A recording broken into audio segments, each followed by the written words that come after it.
Kamusta? Sa video na ito, ipapakita ang DIY para sa bahay gamit ang lumang depindot na cellphone. Para sa simula, kailangan nating tuluyang i-disassemble ang telepono.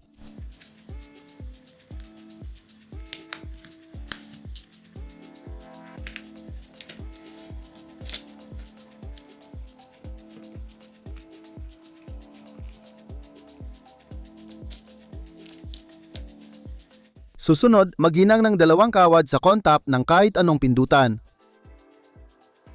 Ngayon, binubuo na ulit ang telepono at inilalabas ang mga kawad.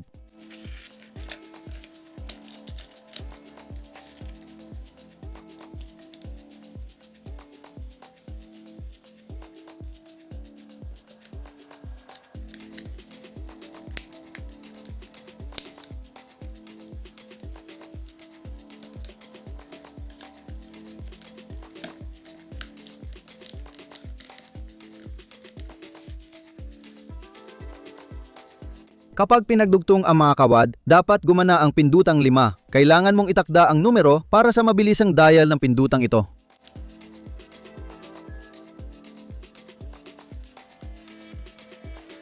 Muli nating sinusuri at nakikita natin na gumagana ng maayos ang lahat. Susunod, kailangan mong kunin ang terminal block at ikabit ito sa isang maliit na piraso ng tabla. Gumawa ako ng dalawang jumper sa likod ng camera at ipinit sa terminal block tulad sa video.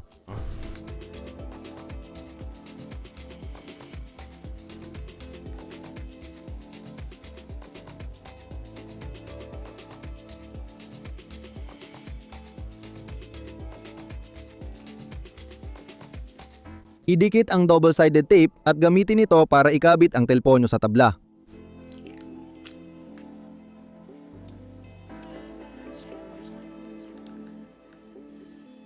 Ikonekta na rin natin ang wire ng telepono sa terminal block.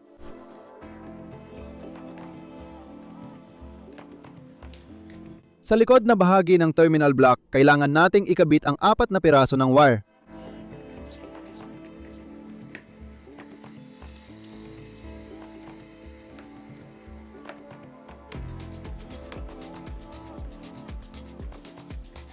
Ganito ang kinalabasan ng lahat.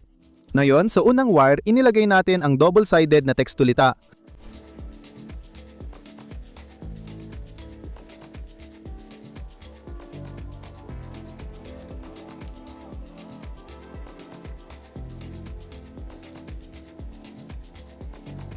Sa ikalawang wire, ikabit ang end switch. Sa ikatlong wire, kinakabit natin ang aircon sensor.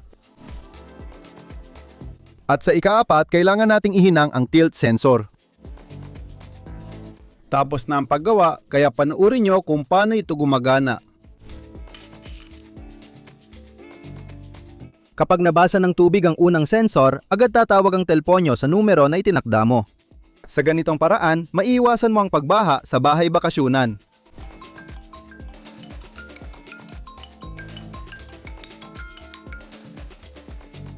Maaaring ilagay ang pangalawang sensor sa pinto para malaman kung nabubuksan ito at maprotektahan ang bahay laban sa magnanakaw.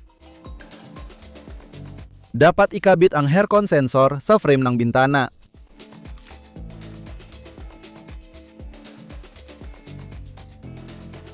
Kunin ang maliit na magnet at idikit sa salamin sa ibabaw ng sensor.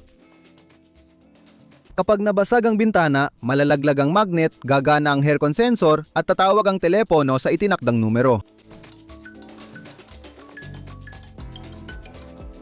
Ang ikaapat na sensor ay gumagana kapag inihilig mo ito.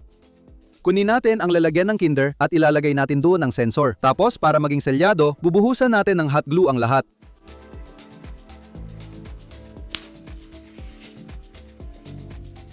Sa paraan ito, gagana ang sensor kapag bumaba ang tubig sa lalagyan. Mabibigyan din ng utos ang telepono na tumawag sa tinukoy na numero. Sa kabuuan, maganda at kapaki-pakinabang ang imbensyon lalo na para sa may bakasyunan o bahay sa probinsya. Para sa mga nagustuhan ng ganitong video, mag-like, mag-iwan ng komento, ibahagi ito sa mga kaibigan, mag-subscribe sa channel at huwag kalimutang pindutin ang kampanilya. Salamat sa panonood at paalam sa lahat!